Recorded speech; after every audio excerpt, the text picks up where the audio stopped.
students, welcome to lecture 9 on the chapter Current Electricity. Okay, overview of this lecture, parallel combination of cells and Kirchhoff's rules.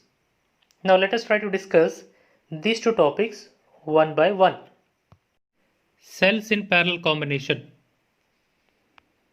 Okay, in the last session we studied about cells in series combination and we had derived the expression for equivalent EMF and equivalent internal resistance for two cells connected in series combination, and the same thing was applied for n number of cells.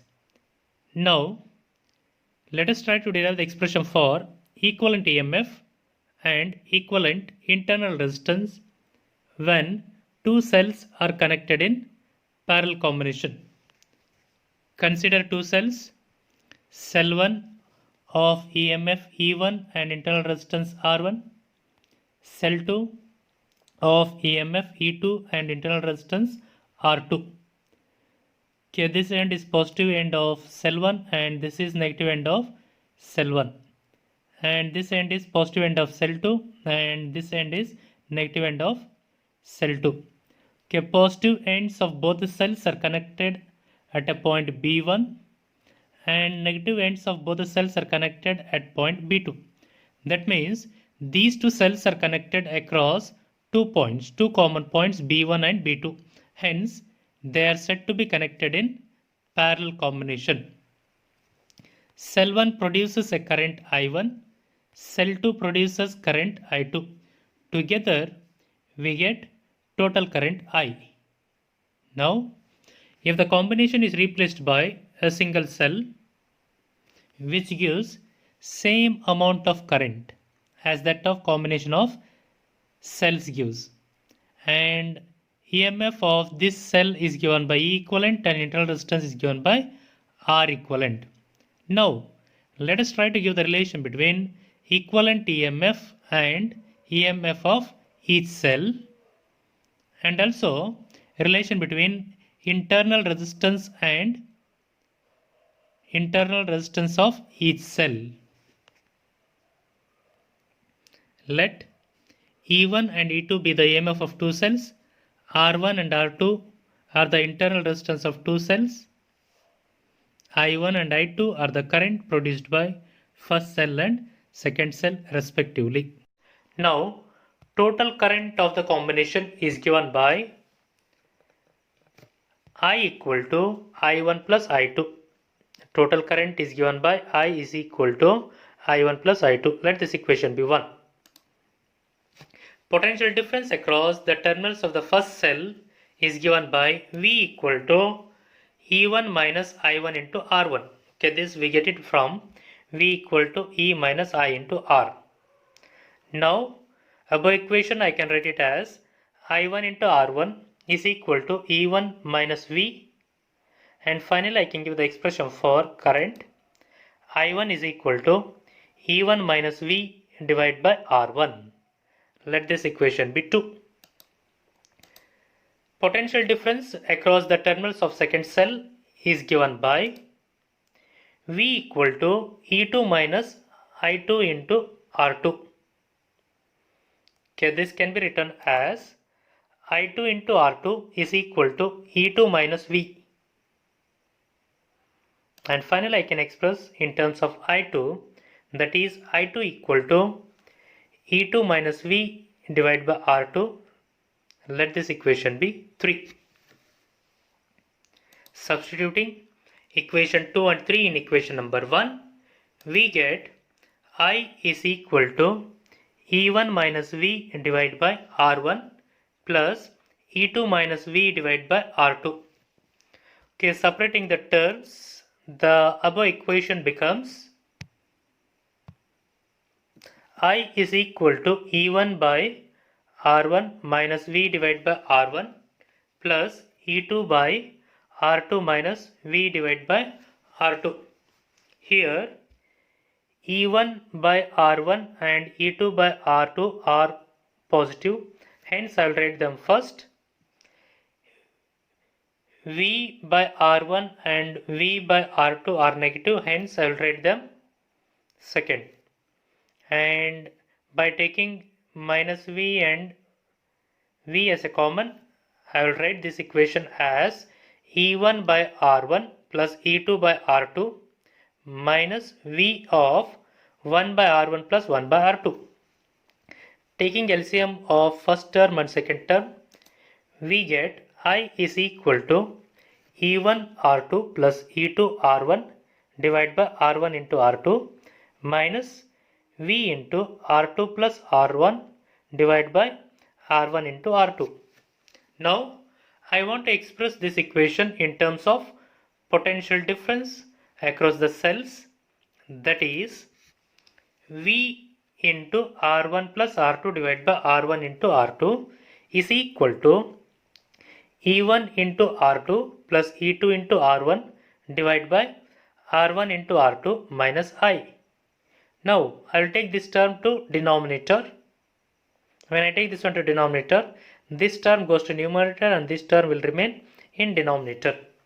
Therefore, V is equal to E1 R2 plus E2 R1 divided by R1 into R2 into R1 into R2 divided by R1 plus R2 minus I into R1 into R2 divided by R1 plus R2. Okay, here we have R1 into R2 in denominator and numerator, hence R1 into R2 will get cancelled, and finally we get V equal to E1 R2 plus E2 R1 divided by R1 plus R2 minus I into R1 into R2 divided by R1 plus R2. Let this equation be 4. Now, if parallel combination of cells is replaced by single cell of EMF E equivalent and internal resistance R equivalent, then potential difference across the terminals of this single cell is given by V equal to E equivalent minus I into R equivalent. Let this equation be 5. Now comparing equation 4 and 5. Okay, in place of V there is V, and in place of E equivalent we have E1 R2 plus E2 R1 divided by R1 plus R2. Hence we can give the relation for equivalent EMF. E equivalent is equal to E1 R2 plus E2 R1 divided by R1 plus R2. Now in place of R equivalent we have R1 into R2 divided by R1 plus R2. Hence by this we can give relation for equivalent resistance, that is equivalent internal resistance is equal to R1 into R2 divided by R1 plus R2. Okay, these two are the equations for equivalent EMF and equivalent internal resistance when two cells are connected in parallel combination. Now when you take the ratio of E equivalent to ER equivalent, then we get E equivalent divided by R equivalent is equal to E1 R2 plus E2 R1 divided by R1 plus R2 whole divided by R1 into R2 divided by R1 plus R2. Here R1 plus R2 and R1 plus R2 will get cancelled, and finally we get E1 R2 plus E2 R1 divided by R1 into R2. Writing them separately, we get E1 R2 divided by R1 into R2 plus E2 R1 divided by R1 into R2. Okay, here R2 and R2 will get cancelled, and in this case R1 and R1 will get cancelled, and finally we get E equivalent divided by R equivalent is equal to E1 divided by R1 plus E2 divided by R2. Okay, this is the ratio of equivalent EMF to equivalent internal resistance. Okay, this is for two cells connected in parallel combination. Okay, same thing can be extended up to n number of cells. For n cells, E equivalent divided by R equivalent is equal to E1 divided by R1 plus E2 divided by R2 plus E3 divided by R3 plus up to En divided by Rn. This is the expression for ratio of equivalent EMF to equivalent internal resistance for n number of cells connected in parallel combination. For two identical cells, EMF E1 is equal to E2, that is equal to E. EMF E1 is equal to E2, that is equal to E. Internal resistance R1 is equal to R2, that is equal to R. Now, from the equation of equivalent EMF, E equivalent is equal to E into R plus E into R divided by R plus R is equal to 2 times E into R divided by 2R. 2 and 2 will get cancelled, R and R will get cancelled, and finally that is equal to E. By this we can say that equivalent EMF of two identical cells connected in parallel combination is equal to EMF of each cell. And let us see what will happen in case of internal resistance. R equivalent is equal to R into R divided by R plus R, that is equal to R divided by 2. That means for two identical cells connected in parallel, internal resistance is equal to R divided by 2, that is it is equal to half of the internal resistance of each cell. Okay, by this we can conclude that even for n identical cells in parallel, the equivalent EMF is equal to EMF of each cell and internal resistance is equal to 1 by n times internal resistance of each cell. Okay, this is an important point you have to remember. Okay, next, let us try to discuss an important topic called Kirchhoff's laws or Kirchhoff's rules. So far, we have derived so many equations by applying Ohm's law, and these equations are applicable only for simple electrical circuits, but these are not applicable for complicated circuits. Hence, to overcome this, a physicist called Kirchhoff, he introduced two rules, and those rules were named after him, and they are called as Kirchhoff's rules or Kirchhoff's laws. Now, before giving the statement, let us understand few quantities which are related with Kirchhoff's laws. First one, electrical network. A circuit which consists of several resistors and cells are connected in complicated way. A circuit which consists of several resistors and several cells, and these resistors and cells are connected in complicated way.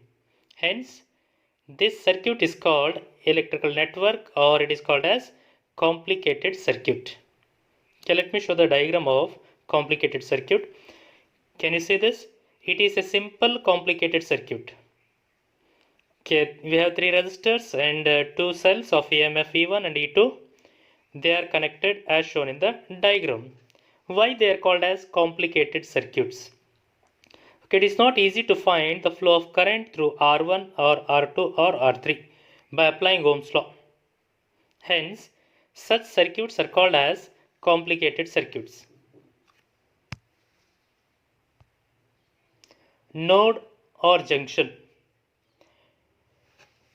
Okay, let me try to clear the concept of junction. Suppose if you take a place and if three or more roads are meeting at that place, then that place is called junction.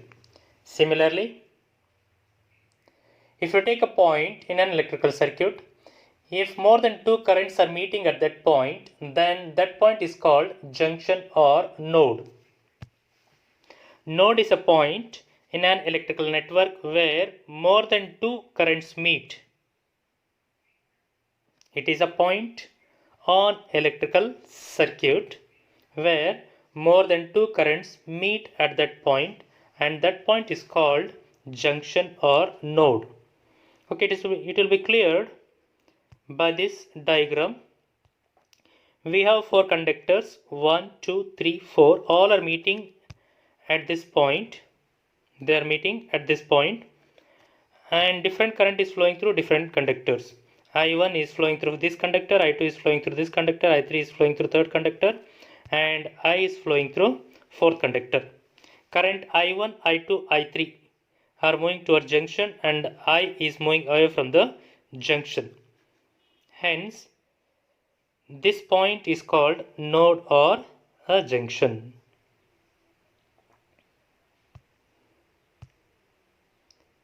Mesh or loop. A closed path for the flow of current in an electrical circuit is called loop or mesh. Okay, for this, initial point and final point will be same. Initial point and final point will be same. Such kind of path is called loop or mesh. Okay, I have a diagram here, electrical circuit diagram, and in this case there are three loops. I am going to show them.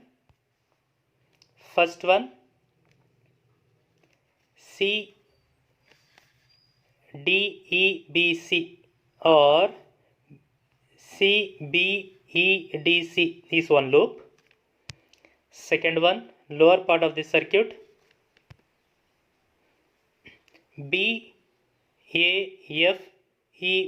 or BEFAB is another loop, and we have one more loop, AFDCA or ACDFA is third loop. Hence, in this electrical network, we have three loops. First one is this, and second one is this, and third one, leaving R2, we get third one. Okay, this is the brief description about loop. Okay, now let us try to understand what is Kirchhoff's junction rule. Kirchhoff's junction rule is also called as Kirchhoff's current law or Kirchhoff's first law. Okay, first let me give the statement and then I will go with the explanation. At any junction of an electrical network, the sum of currents entering the junction is equal to sum of currents leaving the junction. At any junction, the sum of currents entering the junction is equal to sum of currents leaving the junction. That is, summation of incoming current is equal to summation of outgoing currents. Or we can give the statement by another way. In an electrical network, the algebraic sum of currents meeting at the junction is equal to 0. That is, summation of I is equal to 0. Okay, total current meeting at a point is equal to 0. Now explanation for this. Consider 5 conductors. Conductor 1, 2, 3, 4, 5. Let I1 be the current flowing through first conductor. I2 is the current flowing through second conductor. I3 is the current flowing through third conductor. I4 is the current flowing through fourth conductor. And I5 is the current flowing through fifth conductor. Okay, we have 5 conductors and 5 currents are flowing through each conductor.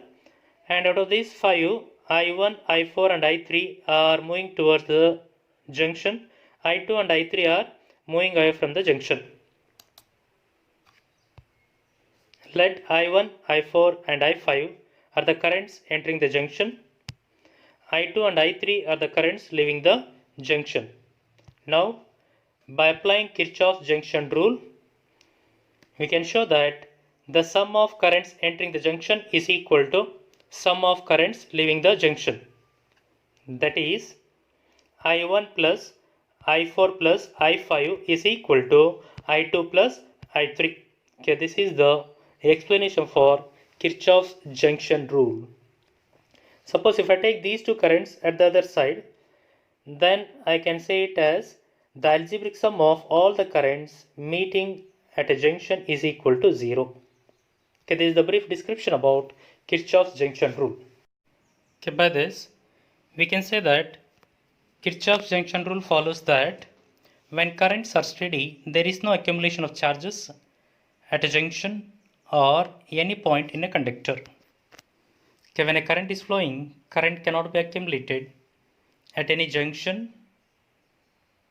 Okay, if a current is flowing, it means charges are flowing, charges are moving in a particular direction.